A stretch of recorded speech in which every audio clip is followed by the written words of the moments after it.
घर आए मेहमान और बिन बुलाए मेहमान। कहानी सुनने से पहले यदि आप इस चैनल पर नए हो तो चैनल को प्लीज़ ज़रूर से सब्सक्राइब कर लीजिए। तो चलिए कहानी की शुरुआत करते हैं। राहुल अपनी पत्नी सीमा और अपनी माँ के साथ रहता था। गर्मियों की छुट्टियों में राहुल की बुआ और फूफा अपने लड़के सोनू के साथ उनके घर रहने आए। घर आते ही फूफा जी राहुल से बोले कि यहाँ तो बहुत गर्मी है, घर में कोई एसी नहीं है क्या?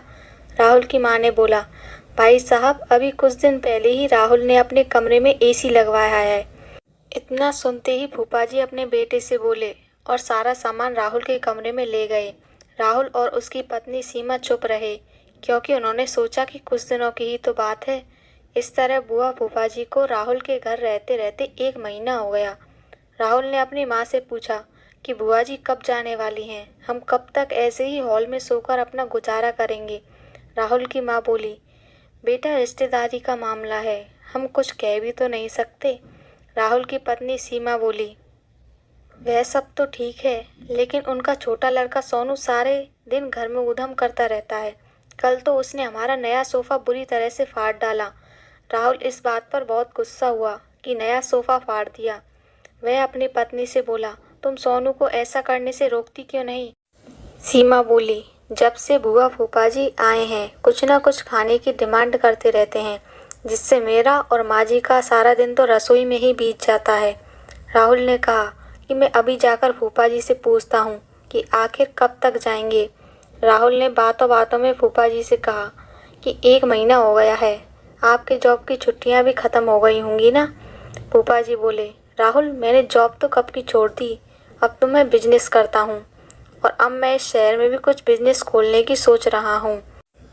पहले इस शहर को अच्छे से समझ लूँ, जिसमें 2-3 महीने तो लग ही जाएंगे।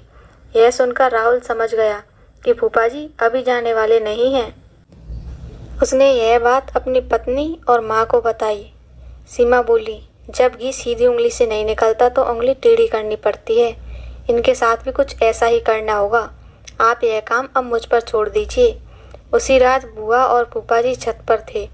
तभी उनका लड़का सोनू चिल्लाता हुआ उनके पास गया और बोला कि मैंने अभी एक चुड़ैल को देखा है।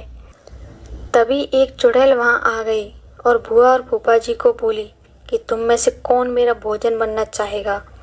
चुड़ैल को देखकर वह बहुत डर गए और उस घर से भाग गए। उनके जाने के बाद सीमा ने अपना चुड़ैल का मुखौटा उतारा। बुआ के परिवार के जाने के बाद सबने चैन की सांस ली। सीमा की सास ने सीमा से कहा कि तू तो बड़ी अच्छी चुड़ैल बनती है। यह कहकर सब हंसने लगे। इस कहानी से हमें सीख मिलती है कि हमें किसी भी रिश्ते का गलत फ़ायदा नहीं उठाना चाहिए। जिस तरह बुआ के परिवार ने अपनी रिश्तेदारी का गलत फ़ायदा उठाया और दूसरों को परेशान किया। वैसे आप लोगों को अपने घर पर मेहमानों का आना, उनका ज़्यादा दिन तक रुकना पसंद है या नहीं? मुझे ये कमेंट सेक्शन में ज़रूर बताना। यदि वीडियो अच्छी लगी है, कहानी पसंद आई है तो वीडियो को लाइक करें, फ्रेंड्स के साथ शेयर करें। यदि इस चैनल पर नए हो तो चैनल को सब्सक्राइब करें। Thanks for watching.